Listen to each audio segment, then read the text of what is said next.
Welcome to a new video. We're looking at the Tamron SP150 to 600mm F5-6.3 DIVC USD G2 lens. We're going to be comparing the EOS R full frame camera results as well as the 90D APSC results.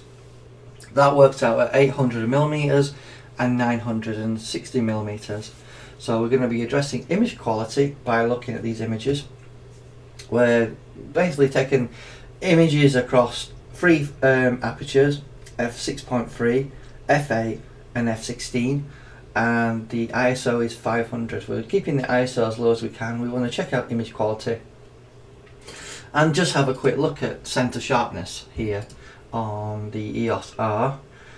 Center sharpness at 100% is reasonable at F6.3 on these lenses, but then it's not going to ever blow your mind in terms of sharpness.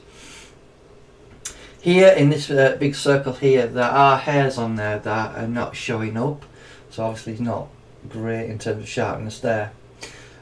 Moving along down to the corner here, these boxes, these diamond shaped boxes, have patterns in them, and in the patterns we can't see any sort of detail at f6.3, so that is disappointing. And obviously over here these circles have patterns in them, and even going into 200% you can see there's nothing there. So let's just zoom out and look at the image at f8. Obviously we'd expect a bit more sharpness in the center, and we certainly have it there. Moving across to the circle here, it's doing a reasonable job. We can see some sharpness, and we can make out some detail of the hairs that are on the circle there. And moving down to the bottom here, let's see if we can see any patterns in these boxes, and they just look blurred out. I don't see anything. So what we're determining is, just like the old Tamron lens, it's not very sharp in the corners. Looking at this image, and obviously I will do a side-by-side comparing it with the Sigma Contemporary so you can see the differences, but that's what we're getting at f8. Let's see if we've got any sort of improvement at f16. So looking at this at f16, let's zoom in to the center at 100%. we can see there's a slight improvement there. So let's have a look over to the big circle here. It's resolving detail. I don't see any problems with diffraction at all. We can make out some patterns here in the circles here. Obviously you can see that there. So it is resolving some detail, certainly around the edges of the centre. Let's have a look in the far corner, see if we've got any improvement. Looking at these boxes, we do appear to have some improvement in image quality because we can see some patterns developing. So let's just go back to f8 in the corners, and if you can compare them, and f6.3 as well. So we only got a 200%. So that's 6.3. That's f8. And then f16. Seems to me that f16 brings it back into play. If I'm comparing this with the Sigma Contemporary, I think f16 is comparable to f8 on the Sigma lens in terms of sharpness. So I do feel the Sigma Contemporary is resolving more detail. And I do think the Sigma Contemporary, despite what other YouTubers have said and done reviews of, they've done real world examples. This is a test chart, a scientific test to determine image quality. And what I'm finding here is at 500mm, we have to stop this lens down to f16 to get the detail in the corners. So let's have a look at 600mm. So this is obviously 600mm on the Tamron lens. Let's have a look at what it looks like at f6.3. Let's try and, obviously the centre's moved a little bit because I didn't quite get the framed up correctly because it was at 600mm. But we are getting some reasonable sharpness there. If we move over here, we can clearly see these hairs. So I do think these lenses actually perform better at the longer end rather than say 500mm, which is unexpected, to be honest with you. Let's have a look in the corner at 600mm, because that's where I get to see the sharpness. So it's f6.3 at 600mm. It's very interesting. This similar sort of results to what I was getting with the Sigma, where it performed better at 600mm than it did at 500. And at f6.3 on the EOS R full frame, we are seeing some detail there.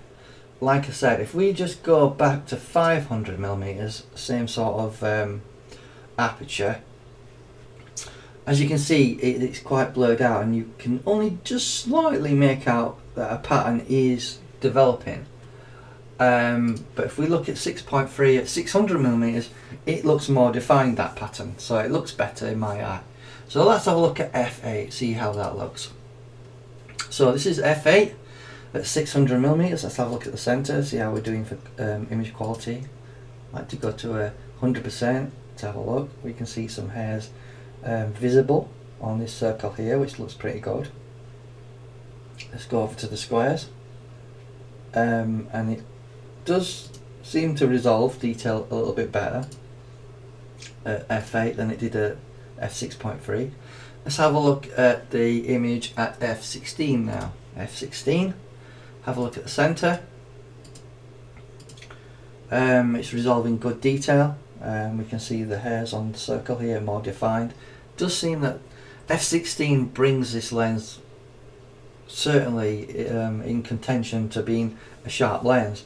So I'm seeing where I used to think f8 was where you need to stop the lens down to. I think realistically speaking, f16 gives you a better result. So let's have a look down at corners, because that's where we sort of find out how good the lens is.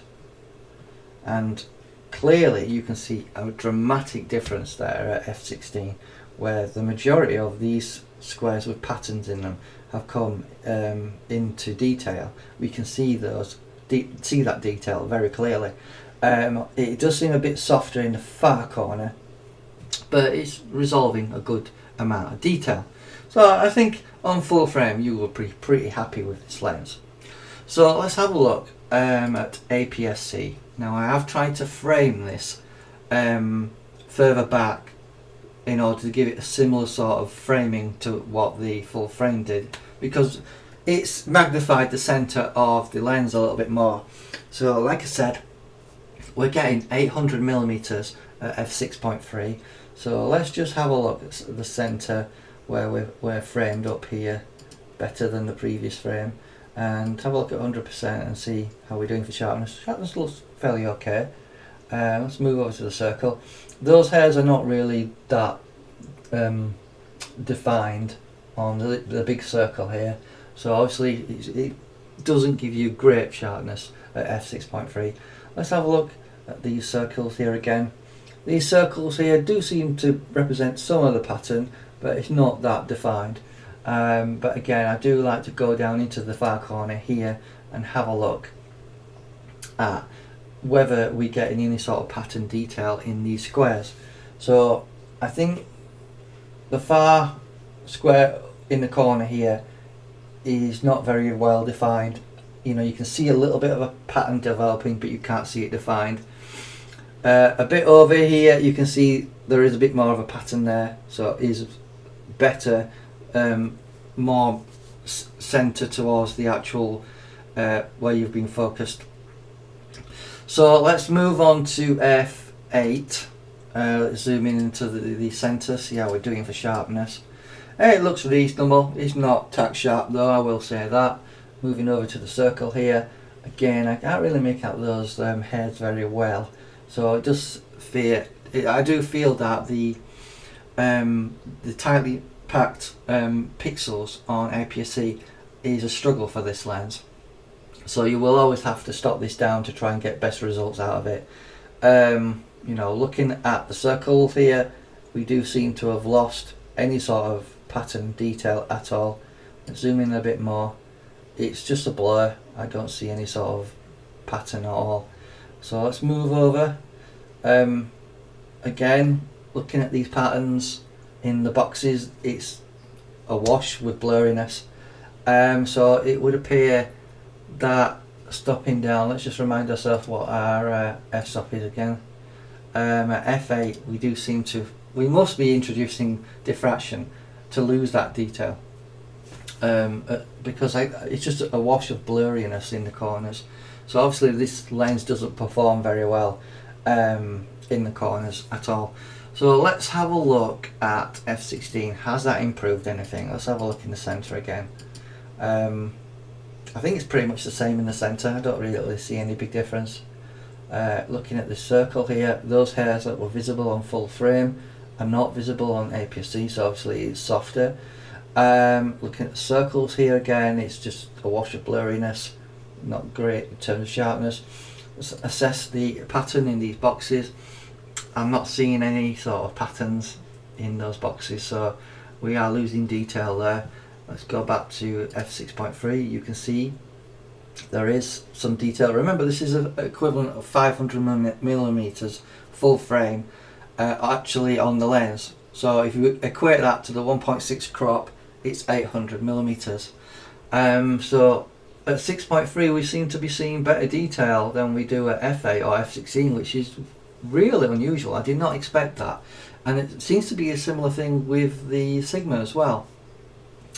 So obviously that's f8, that's f16, so this is equivalent to 800 millimeters. Now I want to have a look at sharpness at the long end, 600 millimeters end, which would be 960 millimeters. So let's have a look at f6.3 in the center. Again, we're a bit off here, but it shouldn't make much of a difference to the test. Looking at that, obviously it's not tack sharp, and let's move over to the circle. We can make out some of the hairs on this big circle here, but obviously it's not super sharp. And let's just go back into the corner. Obviously looking, you can see some pattern there at f6.3 on the circles here. So obviously 6.3 is certainly doing better than it was doing at f8, which is to be expected, I suppose, because what you're introducing is diffraction into the mix, I think, at f8. So I would recommend probably keeping this lens at f6.3, to be honest with you, on APS-C. But let's have a look at the corners. I do want to address that. So f6.3, in the corners we can actually see the patterns here. Obviously we've got detail. It's not super sharp, but at least you can see good detail in the corner here with these patterns in the boxes. Let's have a look at f8. So f8, 600 millimeters, equivalent to 960 millimeters. Let's just zoom in there into the center again. Just look a bit on the softer side, to be honest with you. Let's move over to the big circle. Those hairs are not visible at all, so obviously it's not resolving fantastic sharpness at f8. I always believed that these lenses wouldn't perform well at f6.3, but it would appear it's opposite to that. We're getting good results at f6.3. Again, I do think the diffraction is coming in here because you can't see any detail or very little in terms of a pattern developing with the circles here. There's a little bit there, but nothing on the black bit here. It's just blown out. So let's have a look at these boxes that we've got in the far corner. You can see a little bit of a pattern, but it's very minor, very minor. You can't really make it out. If we go back to the f6.3, it's more defined. You can see it, but if we go to f8, we have a look there, and it's just not visible. Let's have a look at f16, see if it makes any difference. I suspect it won't, because we've got diffraction coming in. In fact, it should make the diffraction distortion worse. So obviously it's not greatly sharp in the center. We can't see any hairs at all. Obviously we could see something with the full frame, but we're not seeing that with the APS-C. Go back to these circles here again. If we have a look, it seems worse than it did at f8. Let's just have a look at that. Let's go over to these circles. f8 versus F16. Yeah, it's more blown out, so diffraction definitely is having a toll on this lens, and I think it's no different to the Sigma as well. Let's move over to these boxes, which seem to be more blurred out than before. Even the number 1 itself looks blurred out, so it's not doing a great result at f16. We can do a comparison quickly by having a look at f8 and f6.3. So that's f6.3 at equivalent of 996 millimeters. That's at f8, blurred out more, and that's at f16, and it's even worse. So let's have a look at full frame quickly so you have an idea. f6.3, we have a pattern there. It's not greatly clear, but you can see it.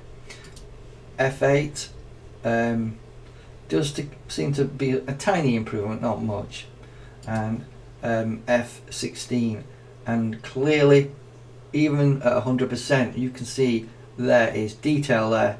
Zoom in at 200% on the EOS R full frame camera, we can see we have good detail. So it would appear that on these Sigma lenses, if you stop it down on full frame, you get better results, but if you try and stop it down on APSC, you get worse results. Very interesting that. I did not expect that at all. I've always believed if you stop the lenses down to f8, you got better results, but it would appear not the case with the Sigma lens as well as the Tamron lens. So thank you for watching. I hope this was informative and useful to you. I hope you learned something with this video. There will be more examples coming to you. I want to do some real world examples as well as a side-by-side comparison of the Tamron and the Sigma side by side. We'll do that shortly, but I just wanted to go through the image quality individually on each lens so you can see it for yourself in terms of the sharpness. I hope this video was useful. Please subscribe to the channel, like the video, it will really help people find these videos that are useful in terms of determining image quality. Many people have asked me to review this lens, so I finally got it in for you guys to finally look at it, and I can say that personally I think autofocus is a bit disappointed in speed on mirrorless cameras, but you won't notice the difference on your digital SLRs. In terms of sharpness, it's, despite what many YouTubers have said, they've claimed the G2 was better than Sigma Contemporary. I'm sort of in the mindset that I think the Sigma is a bit better than the Tamron, if I'm honest with you. I suspect the Sport will be a lot better than the Tamron. Anyway, thanks for watching. See you later in the next video. Bye bye.